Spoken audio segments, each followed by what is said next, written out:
दोस्तों मैं यहां पर सच बोलूंगा तो फिर आप लोग मुझे गालियां देंगे, लेकिन आपको यह सच सुनना पड़ेगा। पाकिस्तान की जलालत से हारने के बाद मोहसिन रजा नकवी साहब ने फैसला किया है कि हम आईसीसी के अंदर जो है ना इंडिया की टीम के खिलाफ केस कर देते हैं।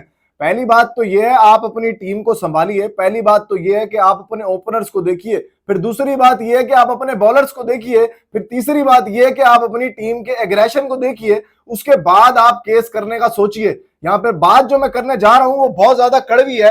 मोहसिन रजा नकवी साहब के होते हुए पाकिस्तान में पाकिस्तान कप का इनकाद किया गया। 3-3 करोड़ नहीं 10-10 करोड़ रुपए हमारे मेंटोर्स को दिए गए। 10-10 करोड़ रुपए लेने के बाद वो 60-70 करोड़ रुपए स्पेंड करने के बाद उस पाकिस्तान कप को बंद कर दिया गया।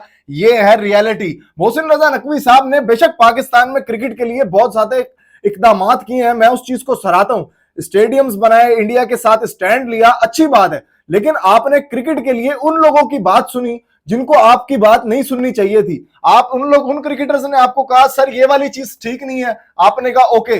आपने कहा ये सर ये वाली चीज ठीक है, आपने कहा ओके। आपने आकिब जावेद को चेयरमैन लगा दिया। वो आकिब जावेद जिसने पाकिस्तान की पूरी टीम लाहौर कलंदर की बना डाली, कराची के प्लेयर्स को इग्नोर कर दिया, आपने पेशावर के प्लेयर्स को इग्नोर कर दिया, आपने मुल्तान के प्लेयर्स को इग्नोर कर दिया, आपने उस्मान कादिर को बाहर कर दिया, आपने उसामा मीर को बाहर कर दिया, लेकिन फिर आप कहते हैं कि आपने इंडिया के लिए केस करना है।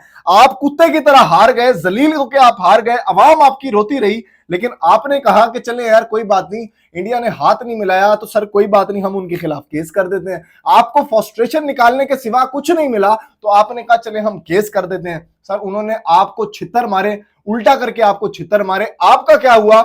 आपने कहा टीम को यार कोई बात नहीं, हमारे पास तो कुछ नहीं है ना, चलो हम केस ही कर देते हैं फ्रस्ट्रेशन के लिए। आपने सलमान अली आगा को पोस्ट प्रेजेंटेशन में आने से रोका, आप सलमान अली आगा वहां आकर रुक गए। आपने इंडिया के खिलाफ केस कर दिया, बावजूद इसके इंडिया की टीम के साथ उसकी नेशन नहीं थी।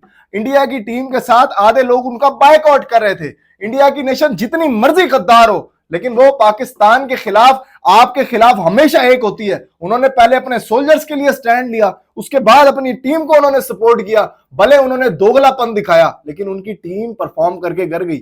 और आपके सलमान अली आगा साहब जो जंग के बाद पहली दफा क्रिकेट खेल रहे थे, बगैर इग्रेशन के, बगैर चीजों के मैदान के अंदर उतर आए। बावजूद इसके सलमान अली आगा बगैर इग्रेशन के उतरे। पाकिस्तान के यूट्यूबर्स ने पाकिस्तान की आवाम को एक ट्रक की बत्ती के पीछे लगा डाला। कुछ पाकिस्तानी मोटे यूट्यूबर्स का तो यह भी कहना था कि पाकिस्तान की टीम जो है ना वो बुमराह को छक्के मारने के लिए बेताब है। लड़के बेताब है, फुल एग्रेशन के अंदर है, फुल बिल्कुल कॉन्फिडेंट है, बिल्कुल रिलैक्स हैं। जबकि हमें कल कॉन्फिडेंस भी नजर आ गया, हमें रिलैक्सेशन भी नजर आ गई, और भट्टी साहब की हमें चीजें भी नजर आ गई कि वो पाकिस्तान के हद तक कितनी ज्यादा इन्वॉल्वमेंट रखते हैं। सर झूठ बोलना तो काम है आपका, लेकिन झूठ इतना बोलिए कि आप बाद में जाके जलील ना हो। लेकिन बात यह है कि आपसे को जब कोई गलत चीज कही जाती है ना, फिर आप कहते हैं अरे यार ये हमारा ना इतना, हमारी ये एजुकेशन नहीं है, हमारी इतनी वो नहीं है। सर आपने आवाम से झूठ बोला है ना। लेकिन सलमान अली आगा साहब बगैर इग्रेशन के पाकिस्तान क्रिकेट के लिए खेलने ग्राउंड में उतर गए।